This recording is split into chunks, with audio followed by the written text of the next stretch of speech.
안녕하십니까. 여러분 성공 취업의 파트너 CDC 취업 캠퍼스의 김현빈입니다. 여러분 반갑습니다. 여러분 요즘 외신에서 자주 우리나라의 긴장 상태에 대해서 보도가 되고 있습니다.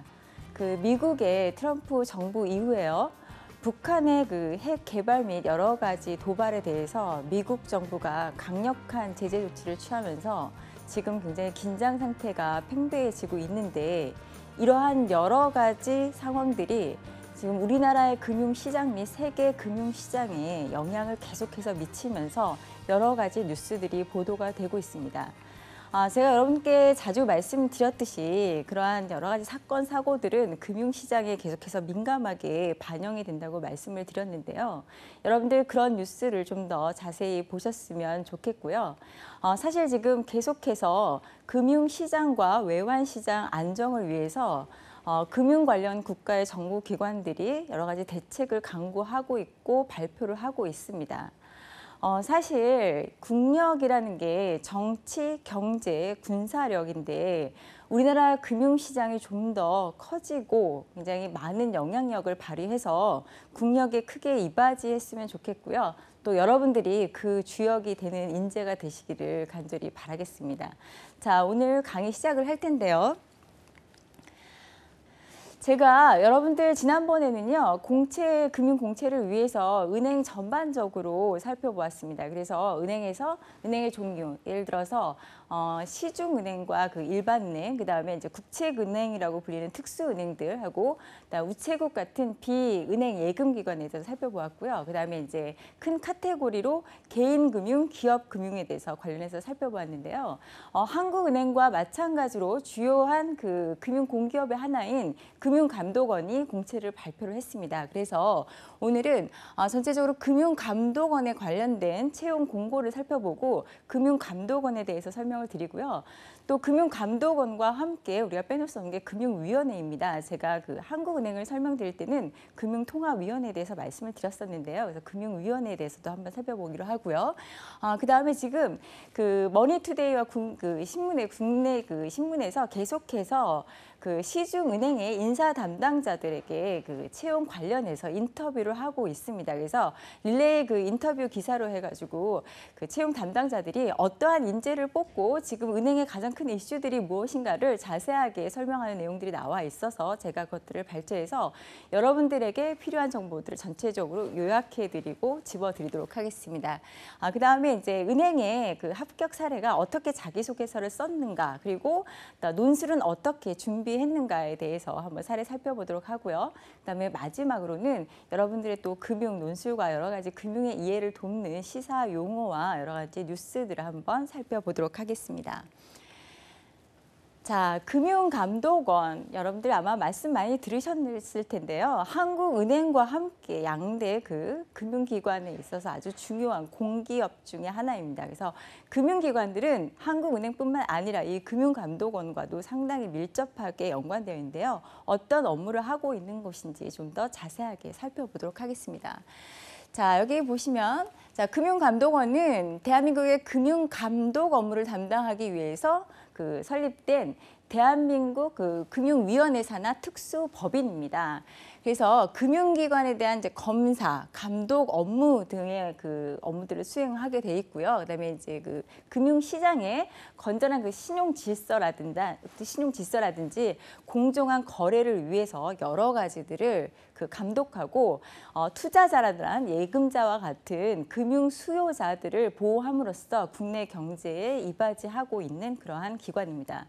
여러분, 제가 예전에 직무편에서 한번 말씀을 드렸었는데요. 준법감시인이라는 직무에 대해서 제가 말씀을 드린 바 있습니다. 그래서 각 금융기관은 반드시 이 준법감시인으로 등록된 분들이 한 분씩 계시는데, 준법감시인의 자격 요건은 10년 이상을 금융기관에서 근무를 하였거나 또는 5년의 금융기관의 경력이 있고 회계사, 국내 회계사 또는 국내 변호사의 자격증을 소지한 사람에 의해서 준법 감시 업무를 할 수 있다고 말씀을 드린 바 있습니다. 그래서 최근에 자산운용사가 갑자기 많이 생기면서 이 준법 감시인들을 스카우트하기 어려움을 겪고 있다고 말씀드린 바 있었는데, 자, 이 준법 감시인이 제가 지난번에 말씀드렸던 한국은행과 금융감독원에서 각각의 정책을 결정하거나 어떠한 지시사항이 전달되면 그것에 관련돼서 은행이라든가 다른 금융기관에서 내부적으로 사전 교육을 시키고 그 법령에 관련돼서 모든 금융인들이 잘 지킬 수 있도록 사전에 감독하는 것이 바로 준법 감시인의 업무라고 말씀을 드렸었습니다. 그래서 준법 감시인의 경우에는요, 이 한국은행이라든가 그 금융감독원과의 유대 관계도 굉장히 중요하고요. 자주 그쪽 기관에 나가서 많은 회의들을 하게 됩니다. 그래서 준법 감시 업무하고 조금 한 번쯤 연결시켜서 여러분들 생각을 한번 해보셨으면 좋겠습니다. 자, 금융감독원은 여러분들 이제 홈페이지에 fss.or.kr을 들어가 보시면 이제 금융감독원에 관련된 여러 가지가 나와 있는데요. 설립은요, 금융감독원은 금융감독기구의 설치 등에 관한 법률에 따라서 예전에 은행감독원, 그다음에 증권감독원, 그다음에 보험감독원, 신용관리기금 등 4개의 감독기관이 통합되어서 1999년에 설립이 되었습니다. 2008년 이후에 금융위원회에 관련된 것들이 변화함에 따라서 의거해서 금융감독원이 전체적으로 금융위원회 산하로 업무를 제안을 받고 있고요.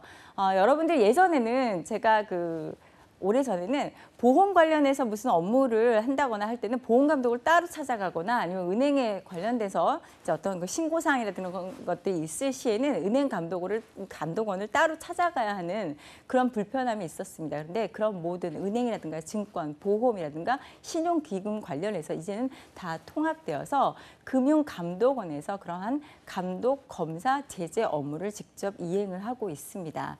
자, 설립 목적은요, 금융기관에 대해서 검사, 감독 업무 등 수행을 통해서 건전한 신용 질서를 확립하고 공정한 금융 거래를 확립할 수 있도록 해서 전체적으로 국민 경제에 이바지하도록 하는 것이 설립 목적이기도 합니다. 자, 비전은요, 금융은 튼튼하게, 소비자는 행복하게라는 비전을 갖고 있고 관련해서 여러 가지 사항들을 이행을 하게 되는데요. 좀 더 자세하게 한번 살펴보면요.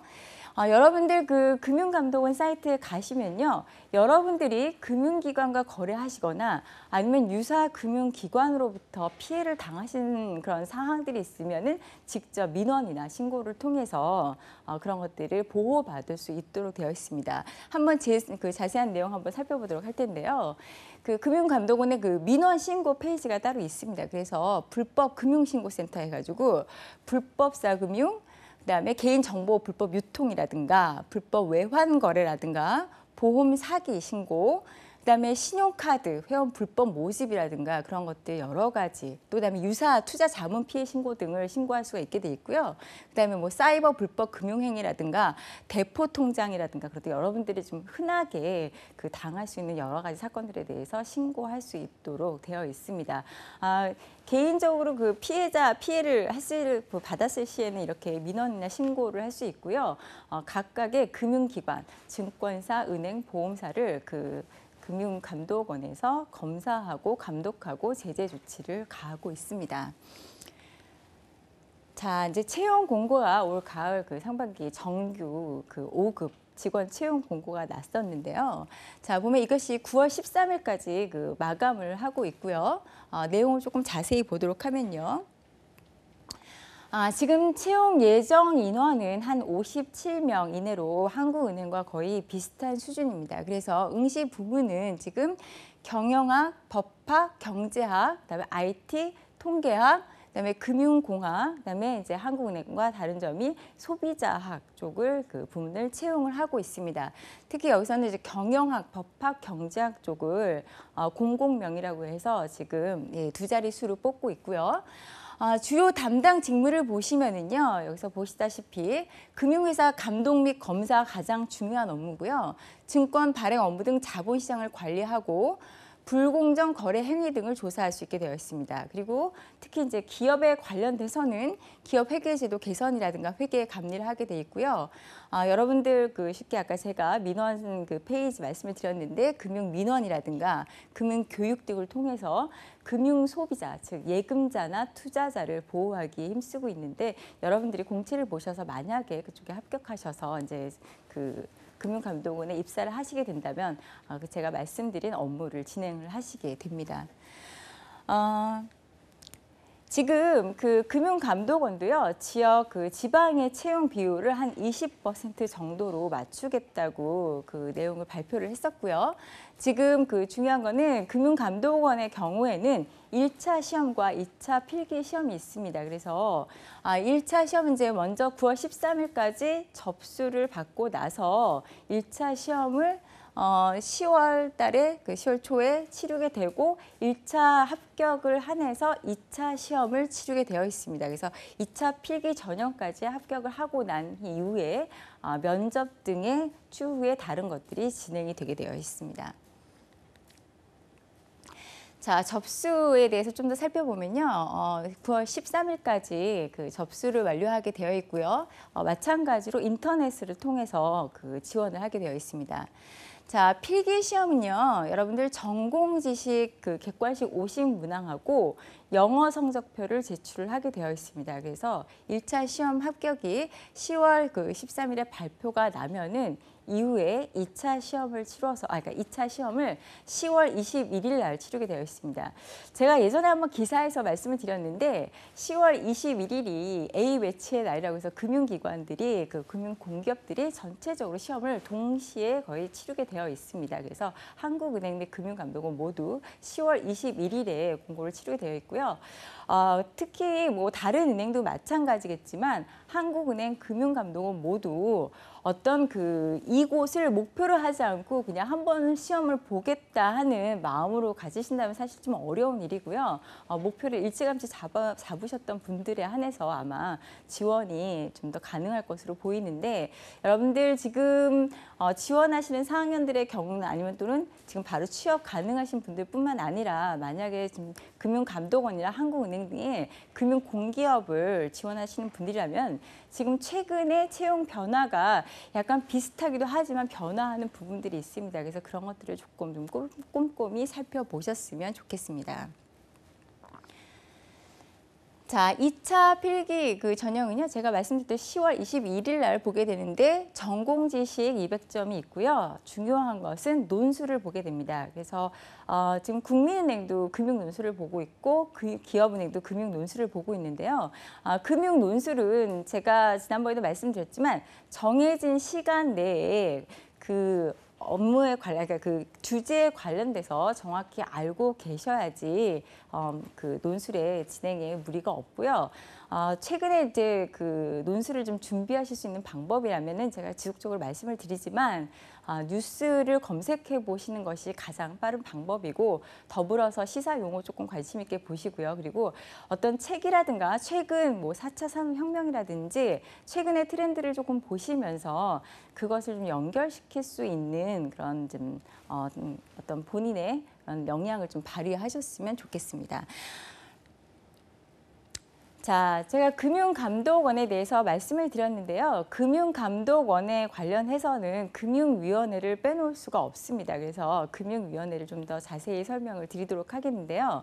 여러분들 그전에 제가 한국은행을 말씀드리면서 금융통화위원회를 말씀을 드린 적이 있습니다. 간단하게 금통이라고 말씀을 드렸는데 금융통화위원회는 한국은행의 모든 정책의 정책 결정 기구로서 한국은행 총재와 부총재를 비롯해서 6인으로 구성이 돼 있다고 말씀을 드렸습니다. 그래서 한국은행 주요 정책들이 금융통화위원회를 통해서 결정이 되면은 이제 그것이 발표가 되고 은행들이라든가 금융기관에 이제 전달을 하게 되는데 금융위원회는 그거보다 좀 더 폭넓게 전체적인 금융시장과 금융정책에 대해서 결정을 하게 되어 있습니다. 그래서 주요한 업무로는 금융정책을 결정을 하고 그다음에 이제 외국환 그 관리하는 여러 가지 그 기관에 대해서 건전성을 감독하게 되어 있고 그다음에 금융기관에 대한 감독 업무에 대한 제재라든가 여러 가지 사항을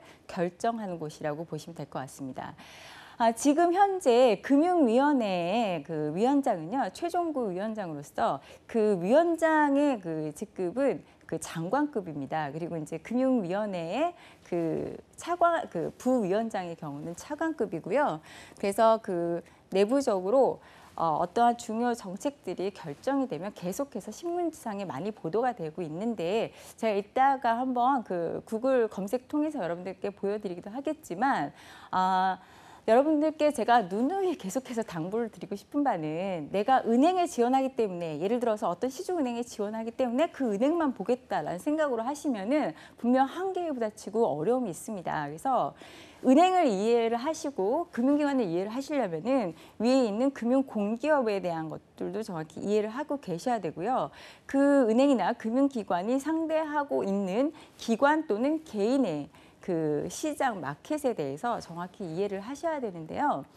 금융위원회하고 한국은행에는 주요 정책들이 상당히 많이 결정이 되는 만큼 여러분들이 금융위원회 사이트를 통해서 주요 정책들을 조금 보시고 지금 현재 금융 정책들이 어떻게 돌아가고 있는가를 꼼꼼히 좀 점검을 해 보셨으면 좋겠습니다.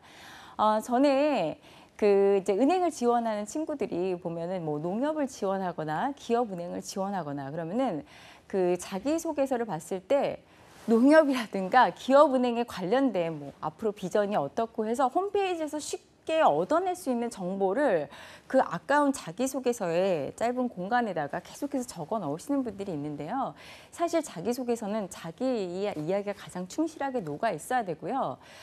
제가 기업과 관련된 그 마켓을 정확히 이해를 하셔야 된다고 말씀을 드렸는데 예를 들어서 농협의 경우는 여러분들이 농촌의 경제와 그다음에 농업에 대한 비전을 여러분들이 갖고 계셔야 됩니다. 그래야지 농협에 지원하실 때 관련해서 자기소개서라든가 면접을 보실 때 하실 수 있고요. 대응을 하실 수 있고요. 그다음에 기업은행도 마찬가지로 기업은행은 우리나라의 중소기업을 지원하기 위한 국책은행, 즉 특수은행입니다. 그래서 중소기업에 대한 지원을 어떻게 해야 하는가에 대한 생각을 본인이 좀 더 개인적으로 전략 같은 것을 좀 생각을 해보셔야 되고요.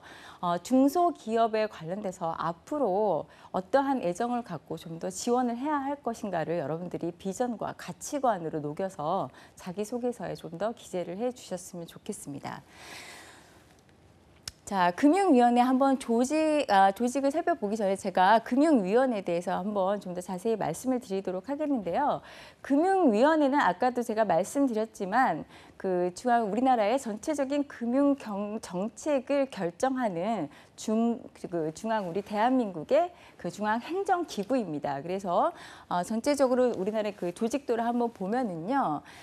대한민국 국무총리 직속 기관으로 여러 가지 이제 기관들이 뭐 국가보훈처라든지 인사혁신처라든지 이렇게 있는데요. 그 중에 하나가 이제 금융위원회입니다. 그래서 금융위원회가 이제 전체적으로 금융 정책을 수립했을 때 관련한 금융 관련 그 기관들이 예를 들어서 뭐 국가기관인 우체국 예금보험이라든가 지주회사 이제 금융지주도 뭐 KB금융지주라든가 하나KB라든가 여러 가지 금융지주 그다음에 제1금융권 인터넷 전문은행과 지방은행을 포함한 시중은행들과 농협수협은행과 제2금융권, 그러니까 금융투자회사, 보험회사, 캐피탈이나 리스사 같은 여신 전문 금융회사와 그다음에 수협, 농협 같은 상호, 금융 같은 곳들에 계속해서 전달되고 그 정책들이 반영이 되게 되어 있습니다.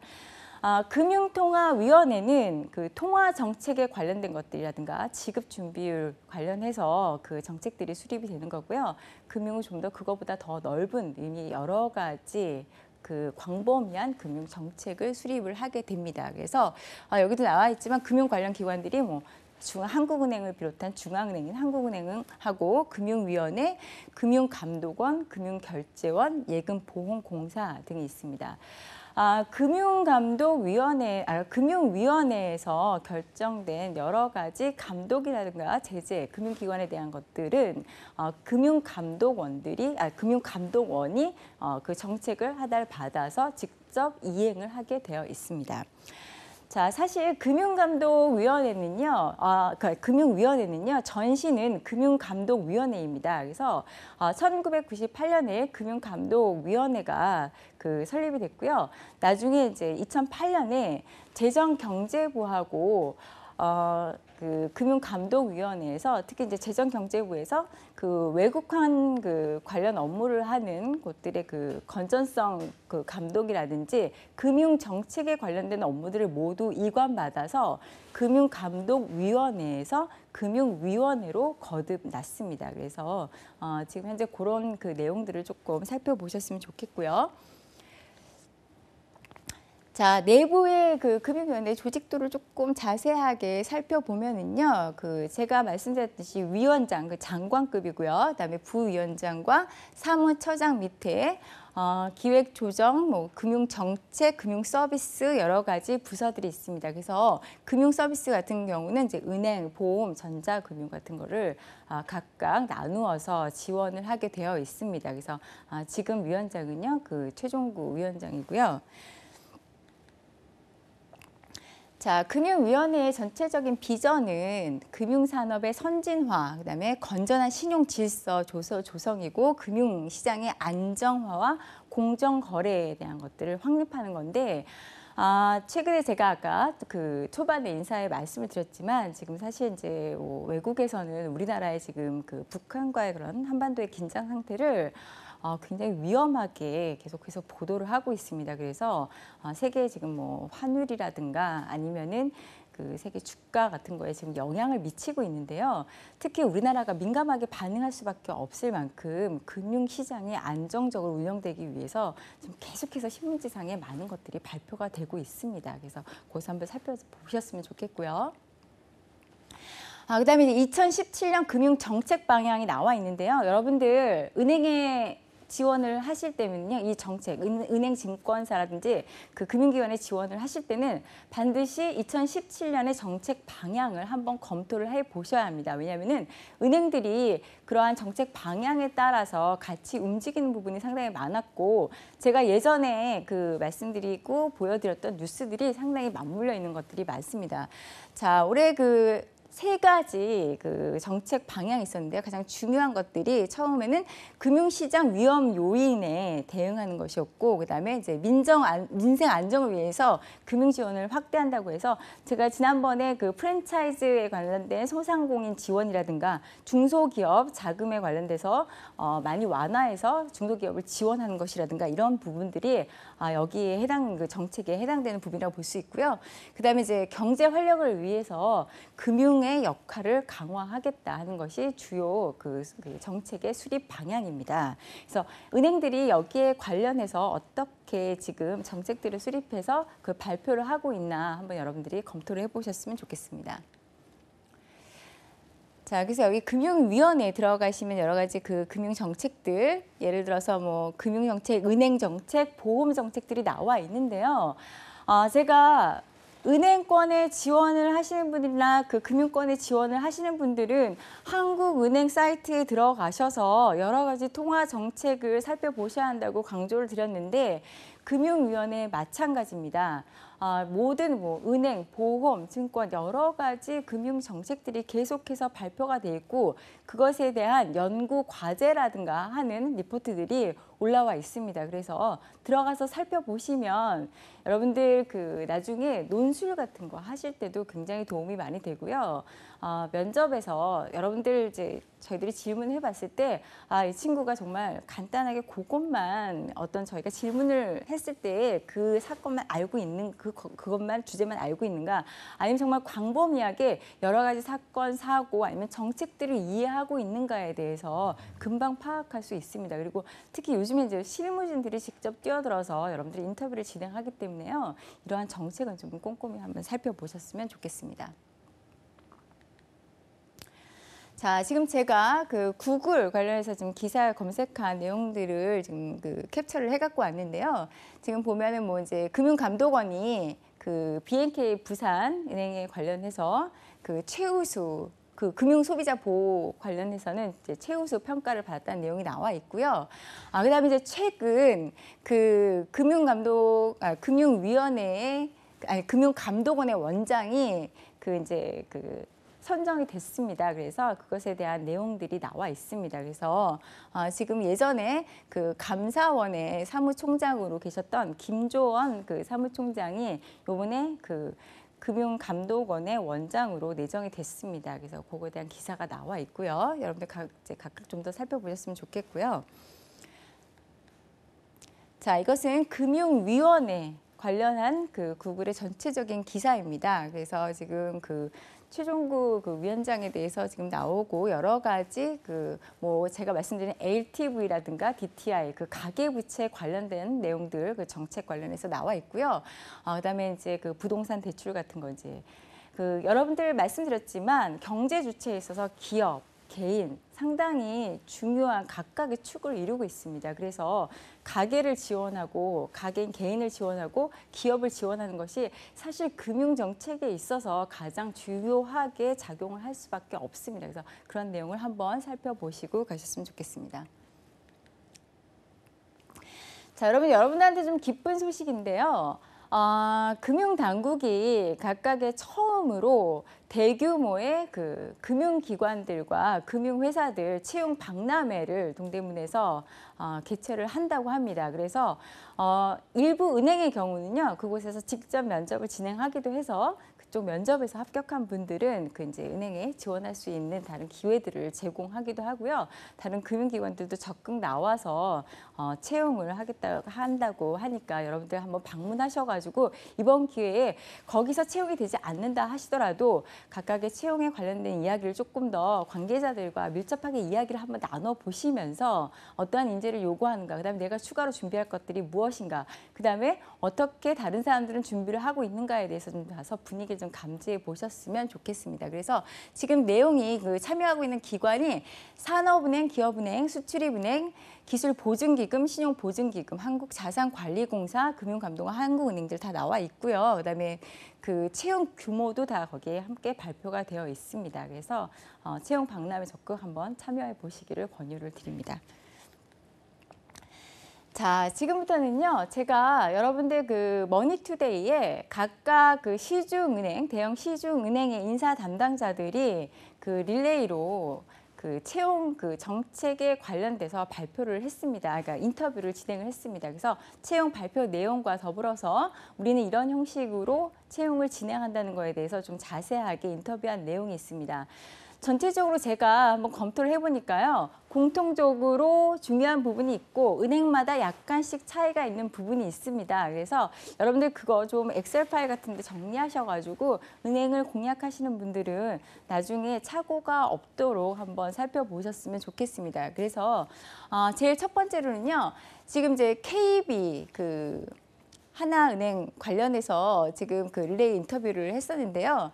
여기 내용을 보니까 이제 주요한 핵심 이제 기사가 제목이 은행권이 상경계열 출신은 옛말이고 지금은 이제 IT, 융합형 인재가 절실하고 통합형 인재를 뽑겠다라고 발표를 했습니다. 그리고 사실 이제 KB 하나은행 같은 경우 스펙이 대부분 중요할 거라고 생각을 하고 이제 좋은 그 기업의 인재, 그 기업 금융 상대로 하는 좋은 인재가 많이 있다고 알려져 있긴 하지만 KB 하나은행에서 가장 중요하게 생각하는 것은 그 지원자의 진정성하고 자기소개서에 녹아 있는 여러 가지 이제 직무에 관련된 적합성 등을 본다고 합니다. 여러분들 요즘 기업에서요 무조건 높은 스펙의 사람들이 이 기업에 맞는 것이 아니라 우리 기업에 와서 가장 그 적절하게 일을 잘할 수 있는 사람을 가장 선호합니다. 라이트 퍼슨이라고 하는데요.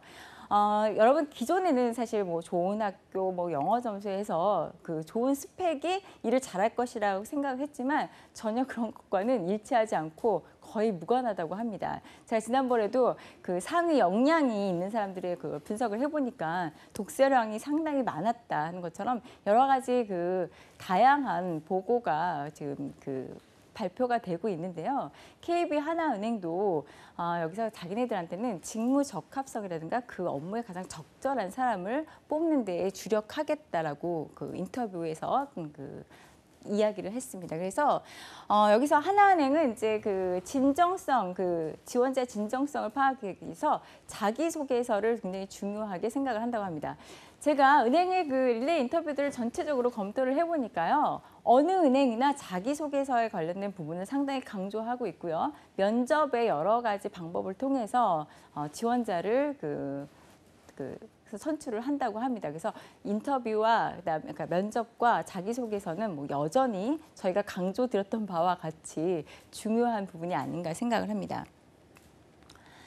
자, 좀 더 내용을 살펴보면은요. 지금 KB하나은행은 여러분들 잘 아시겠지만 구외환은행과 하나은행이 합쳤기 때문에 사실 점포수를 일부 줄였고 인원도 좀 사실은 많이 있는 편이라서 다른 은행 대비 채용 규모가 그다지 많지는 않습니다. 그래서 150명 정도 작년에 뽑았는데 아마 올해는 그것보다 조금 더 약간 많은 수준으로 채용을 하지 않을까 생각을 하고 본격적인 채용 공고는 9월 달에 발표하겠다고 이야기를 하겠습니다. 그리고 여기서 KB하나은행에서 좀 두드러진 바는요. 여러 가지 인터뷰를 진행을 하는데 합숙 면접이 아마 KB하나은행의 가장 독특한 면이 아닐까 생각을 합니다. 그래서 합숙 면접 동안에 지원자들이 서로 의논을 해서 뭐 프레젠테이션 면접도 하고 여러 가지 그런 것들을 이제 어떻게 하는가를 좀 그 다각적으로 살펴본다고 하는데요.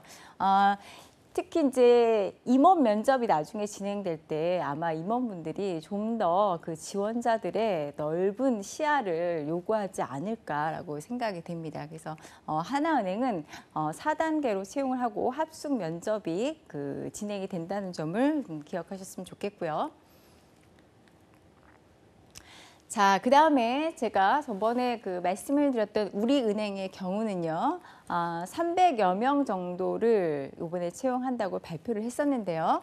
가장 우리은행에서 중요하게 생각하는 것은 현장에 바로 투입을 해서 그 역량을 발휘할 수 있는 인재를 채용하기에 노력을 하겠다고 했고 특히 IT와 디지털 분야에 있어서 좋은 인력을 먼저 채용을 하겠다라고 발표를 했는데 우리은행이 이번 채용 발표도 먼저 하고 그 아주 좋은 새로운 융합형 인재를 찾기에 그 선점을 하기 위해서 채용을 먼저 발표하지 않았나 싶습니다. 그래서 그 여기서도 지금 강조하고 있는 부분이요. 첫 관문이 자기소개서라고 나와 있습니다. 그래서 자기소개서에 대해서 조금 신경을 써줬으면 좋겠다고 얘기했고 특히 인사 담당자가 강조를 했던 게 인사 담당자들이 너무 많은 자기소개서를 읽다 보니까 내용도 중요하지만 가독성, 그러니까 쉽게 읽을 수 있도록 써주는 것도 굉장히 중요하다는 걸 강조했는데요. 핵심적으로 두 갈식으로 서술을 해서 좀 더 그 문장, 그러니까 지원자가 말하고자 하는 그 바를 쉽게 습득할 수 있도록, 그러니까 읽을 수 있도록 하는 게 중요하고, 그다음에 문단을 하나하나 나누어서 그때부터 어느 정도 이제 끊어서 내용을 파악할 수 있게 하고, 그다음에 또 이제 좀 쉬운 말이라든가 구체적인 사례를 통해서 그 서술하는 것이 상당히 좋고 더불어서 제목을 써주면 좀 더 효과적이다라는 부분을 강조를 했습니다. 자, 지난번에 말씀을 드렸듯이 우리은행 채용 계획은 한 300여 명 정도 되고요. 9월 22일까지 채용을 하고 있습니다. 그래서 그 우리은행 같은 경우도 여러 가지 면접을 진행을 하는데요. 여기는 이제 블라인드 면접을 진행을 하게 됩니다. 여러분들 블라인드 면접에 그 관련해서 제가 허와실이 있고 학생들이 아니면 이제 지원자들이 잘못 알고 계신 부분이 있다고 눈이 강조를 해드렸는데요. 블라인드 면접의 경우는 이전에 봤던 시험이라든가 인적성 검사라든가 과거의 전면 다른 데이터는 모두 보지 않고 자기소개서 또는 아예 면접만 진행을 하게 됩니다.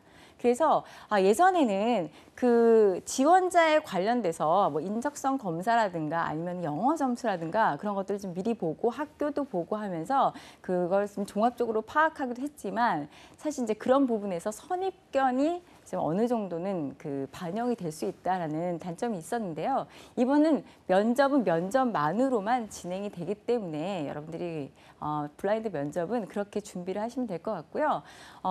보통은 이제 예전에는 뭐 영어 시험 점수가 나쁘거나 아니면 다른 데에 조금 뭔가 약점이 있으면 저도 좀 면접을 보는 데 있어서 뭔가 좀 석연치 않은 부분이 있을 때는 이런 부분 때문에 이 사람이 충분히 이렇겠다 하고 반영이 되는 바가 그 사람이니만큼 어쩔 수 없이 있었는데 여러분들 면접에서 그 블라인드 면접이니만큼 충분하게 역량을 조금 발휘해 주셨으면 좋겠고요.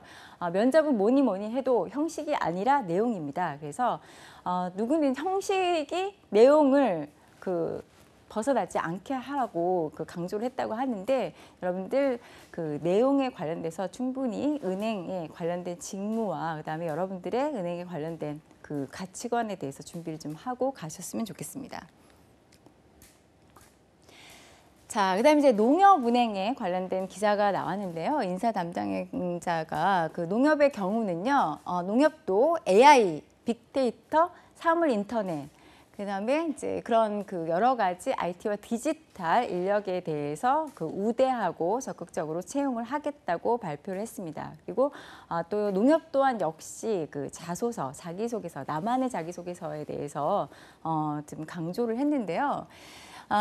요즘 그 4차 산업혁명에 관련된 많은 이슈가 나오고 있는데 4차 산업혁명에 관련해서 금융권이 어떻게 변하고 은행이 어떤 준비를 할 것인가에 대해서 여러분들이 조금 준비를 해 놓으셔야 농협에 지원하실 때 조금 답변을 하실 수 있는 부분이 많지 않나 생각이 듭니다. 자, 그다음에 올해 그 농협은요 9월 중에 채용 공고를 낼 예정이고요. 11월에 아마 채용 모두 발표를 할 예정이라고 합니다.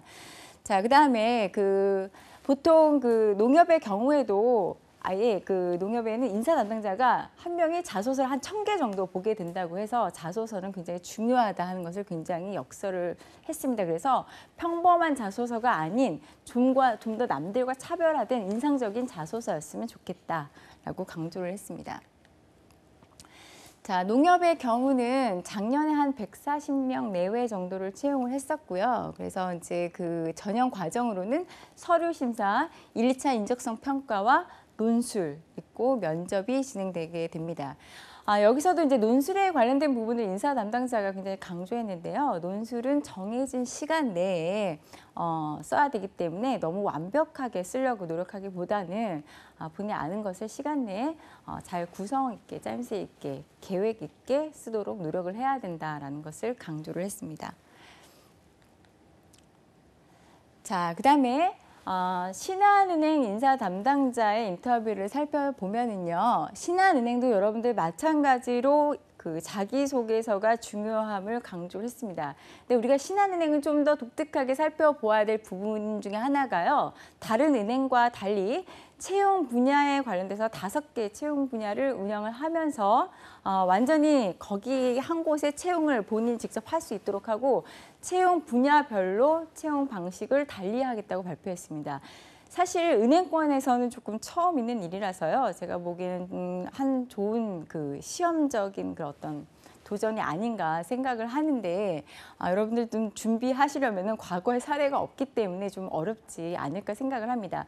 제가 보기에는 아마 신한은행이 좀 더 소신 있는 지원자들을 뽑으려고 하는 게 아닌가 생각이 들고요. 좀 뭐 여기도 되고 저기도 되지 않을까라기보다는 나는 이쪽에 대한 전문성을 갖고 있다. 나는 이쪽에 대한 워낙 관심이 많았다 해서 직무 중심으로 아예 본인의 관심사에 맞추어서 지원을 할 수 있도록 아예 채용 분야를 나누어 놓은 것이 아닌가 생각이 됩니다. 그래서 하반기 신입사원 채용에 있어서 디지털 빅데이터, 그다음에 글로벌 파트, 그다음에 이제 IT 파트, 그다음에 이제 IB 투자은행 파트, 그다음에 자금 운용, 리스크, 그다음에 이제 웰스 매니지먼트에서 완전히 분리해서 채용을 한다고 밝혔습니다. 자, 그 신한은행 이제 그 인사 담당자의 경우도요, 여러 가지 그 실무 면접 농업에 관련해서 준비를 많이 해야 한다고 강조를 했고요. 여러분들 이제 실무 면접을 아무래도 실무자 면접을 보시려면 직무에 관련된 준비를 좀 하셔야 되는 게 맞지 않나 싶습니다. 그리고 직무가 어떻게 은행 내에서 영향을 줄지, 그다음에 전체적인 금융권 내에서 어떤 것들과 영향을 갖고 연결이 되어 있는지 한번 꼼꼼히 살펴보셨으면 좋겠습니다. 자, 이제 성공 사례를 한번 말씀을 드리려고 하는데요. 좋은 사례가 있어서 제가 준비를 해왔습니다. 그래서 지금 100대 1의 경쟁을 뚫은 뭐 국민은행, 농협 여러 가지 사례들이 나와 있는데요. 국민은행에 취업을 한 친구는 보통 이제 은행권에 취업을 하는 친구들이 취업 스타디들을 많이 운영을 하는데 별도로 취업 스타디를 가입해서 공부하지는 않았었고 본인이 여러 가지 직접 발로 뛰면서 자기소개서를 이제 작성했다는 부분이 나와 있습니다. 그래서 국민은행에 지원했던 그 친구는 KB 지식 비타민이라고 해서 KB 금융 내에 내용이 나와 있다고 합니다. 여러분 KB 지식 비타민 한번 반드시 좀 찾아보셨으면 좋겠는데요. 거기 여러 가지 경제신문에 관련된 뭐 이슈라든가 그런 게 나와 있고 여기 합격한 국민은행에 합격한 친구도 경제신문 구독이 필독이라고 강조를 하였습니다. 그래서 그다음에 면접을 위해서는 여러분들 좀 뭔가 이것이 맞나 틀리나 그런 정답에 대한 고민을 많이 하시는데 면접은 정답이 없는 만큼 여러 가지 열린 대답을 할 수 있도록 준비를 해야 한다고 했습니다. 제가 면접 볼 때 좀 안타까운 부분 중에 하나를 아마 같이 좀 잘 짚어준 사례인 것 같은데요. 여러분들께 제가 뭔가 이제 면접에 관해서 질문을 하면은 하나같이 고민하신 게 이걸 내가 말해서 맞는 걸까 틀린 걸까라는 고민을 많이 하시는 것 같습니다. 근데 기업에서는 이게 시험 문제를 풀듯이 이것이 맞냐 틀리냐의 문제가 아니라 좀 더 다양하게 남들이 보지 못하는 생각을 하는 것이 굉장히 중요합니다. 그래서 여러분들 좀 본인이 생각하는 여러 가지 지식을 녹아서 대답할 수 있도록, 그렇다고 이제 많은 것들을 녹아야 하는 만큼 긴 대답이 아니라 간결하게 하지만 그런 지식들이 함께 녹아있는 대답을 준비하셨으면 좋겠습니다. 자, 그다음에 또 중요한 것이 하나가 은행을 각각 돌아보면서 국민은행을 계속해서 방문하면서 은행원들의 대응 방법이라든가 그런 것들을 굉장히 관찰하고 아마 좋은 점과 나쁜 점을 적어서 아마 본인이 직접 스타디를 했던 것 같습니다. 굉장히 중요한 것 중에 하나고요. 제가 봐도 이렇게까지 노력을 한다면은 아마 인사 담당자로서는 뽑지 않을 수 없는 그런 인재가 아닌가 싶습니다. 자, 그래서 논술 시험 같은 경우에는 농협 같은 경우도 굉장히 중요하고 금융공기업이나 국민은행 다 논술을 보게 되는데 아예 신문에 논술을 베껴 써가면서 연습을 했었다고 합니다. 그래서 그런 노력이 필요할 것 같고요. 그다음에 논술을 쓰실 때는 작성을 하실 때는 처음부터 막 써 내려가시는 게 아니라 전체적으로 어떻게 할 것인가 조금 더 구상을 한 다음에 시간 내에 작성을 하시는 게 좋은 방법이 아닌가 생각을 합니다. 그다음에 여러 가지 농촌과 제가 아까도 말씀을 드렸지만 농협에 지원을 하실 때는 농협뿐만 아니라 우리나라의 농촌 경제라든가 농민에 대한 지원이라든가 농업 분야에 대한 앞으로 세계 경제에 있어서 농업이 어떻게 될 것인가에 대한 관심을 좀 더 강하게 가져주셨으면 합니다. 이거는 그냥 하나의 참고사항인데요. 프랑스의 농업은행인 크레딧 아글리콜 CIB하고요. 그다음에 중국의 농업은행인 중국농업은행이 우리나라의 지점으로 들어와 있습니다. 제가 바라기로는 우리나라 농협은행도 이렇게 세계에 진출해서 각각 영업을 잘 하면서 발전을 하기를 바라는 마음입니다. 자, 이거는 여러분들 계속해서 이제 금융의 트렌드에 관련한 뉴스 기사를 제가 준비를 해왔는데요. 지금 카카오뱅크가 은행권의 지각을 흔들리게 하고 은행권에 굉장히 많은 위협을 하는 만큼 지금 은행들이 신사업이라든가 아니면 핀테크 합작사 설립이라든가 여러 가지 대책을 강구하고 노력 중입니다.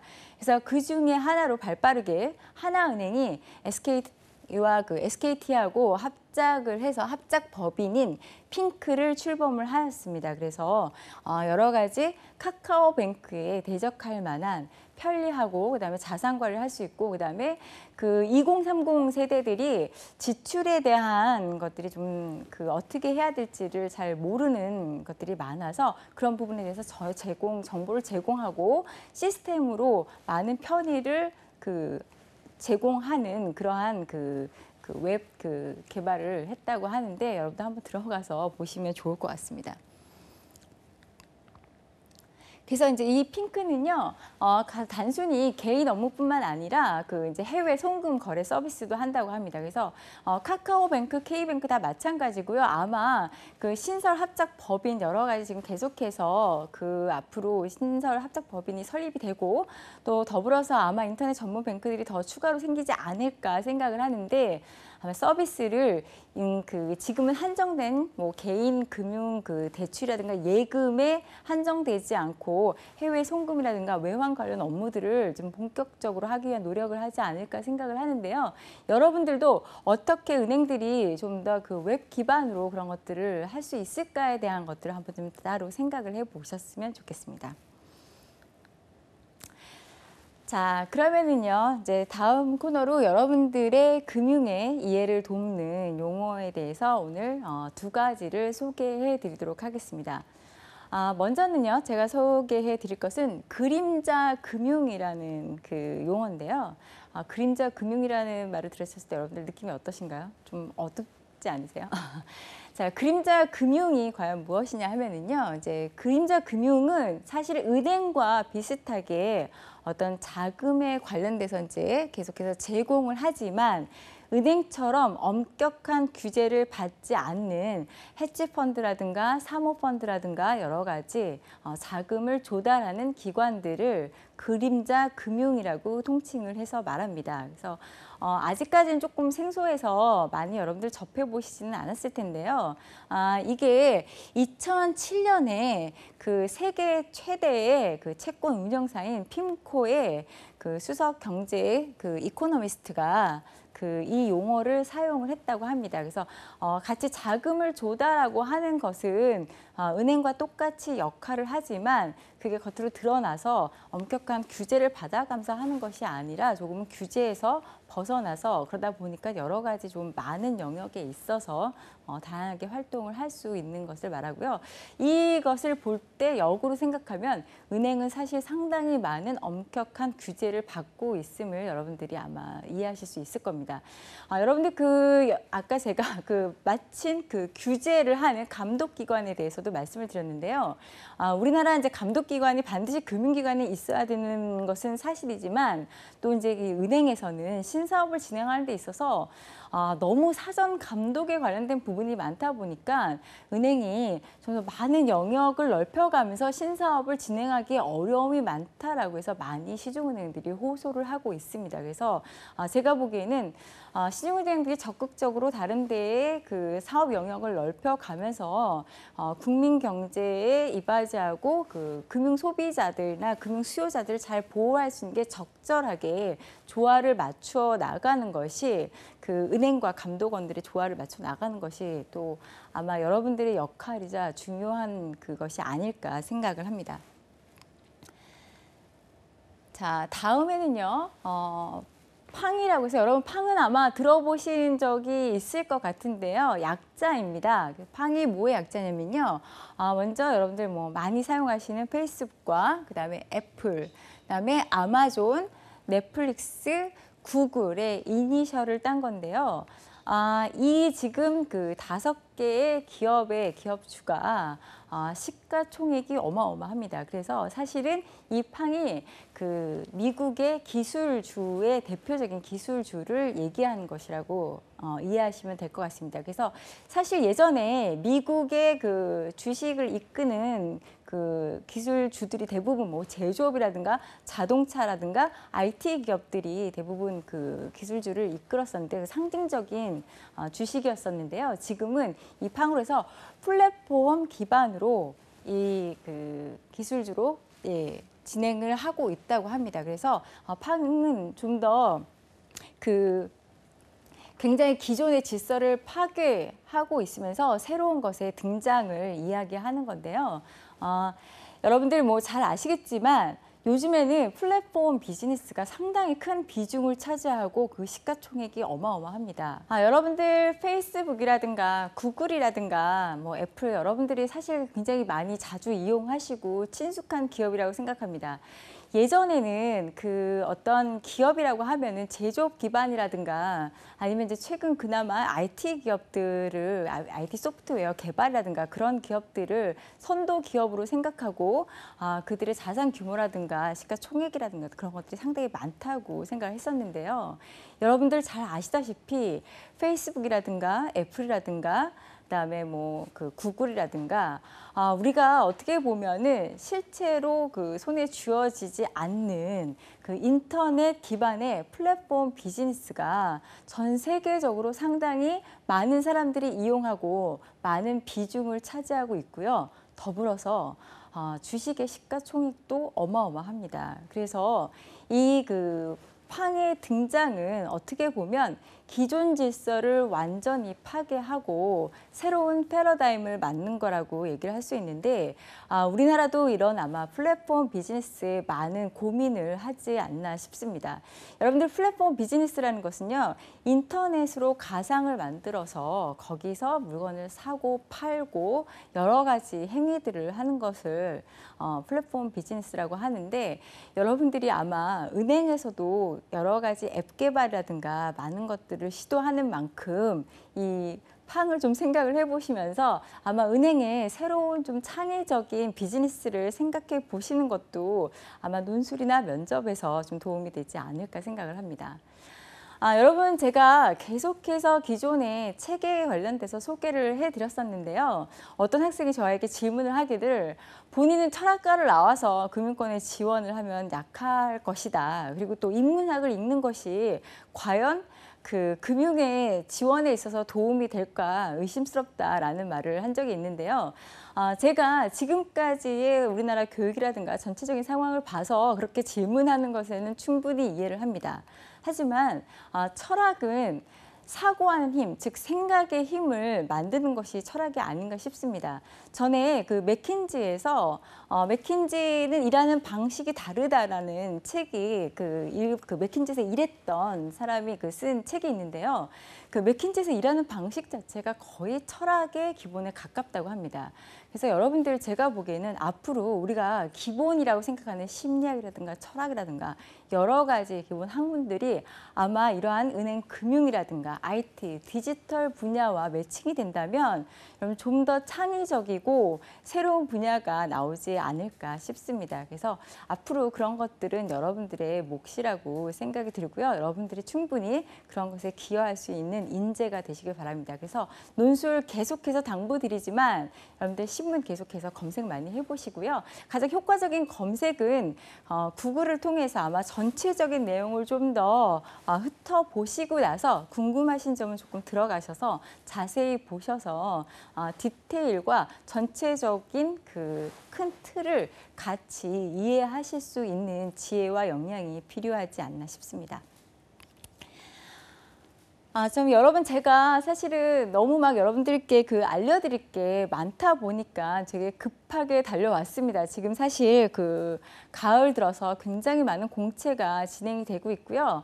더불어서 지금 금융 취업 박람회까지 지금 개최가 될 예정인데 문재인 정부 들어서 이제 채용에 대한 그런 이제 어떤 책임을 같이 은행권이나 금융권에서 같이 가져가겠다라는 의도도 있고요. 또 은행이 새로운 인재를 뽑는 것에 좀 더 적극적으로 발맞추려 하는 게 아닌가 싶습니다. 그래서 여러분들 좀 더 기존에 공부하는 방식과 달리 내가 새로운 인재가 되기 위해서 고민을 해보셨으면 좋겠고요. 여러분들 제가 한동안은 질문을 계속해서 이제 바쁘게 할 게 많다 보니까 못 받고 질문 답변을 못 해드렸는데 여러분들의 많은 질문들이 또 제가 좋은 강의를 해드리고 여러분들의 있게 여러분들이 궁금해하시는 부분을 말씀을 드릴 수가 있습니다. 그래서 제가 말씀을 드리지만 CDC 취업 캠퍼스로 들어오셔서 네이버에서 질문 있어요에 여러분들 좀 관심 있는 부분을 남겨주신다면 저희가 더 많은 정보를 준비해서 제가 여러분들께 알려드리도록 하겠습니다. 여러분들 가을이 돼서 환절기라 요즘 감기도 유행하고 건강 관리가 특별히 요구될 때라고 생각을 합니다. 특히나 면접을 보고 자기소개서를 쓰고 또 특히 나중에 시험을 보실 때 몸 상태가 좋지 않으면 최고로 집중을 할 수 있는 본인의 힘이 떨어지니까 여러분들 좀 건강 관리 잘 하셔서 여러분 지금까지 열심히 준비해 오신 공채에 최선을 다하고 최고의 성적을 내셨으면 좋겠습니다. 자, 그러면은 다음에 또 여러분들께 좋은 정보 알려드리기 위해서 노력하겠습니다. 감사합니다.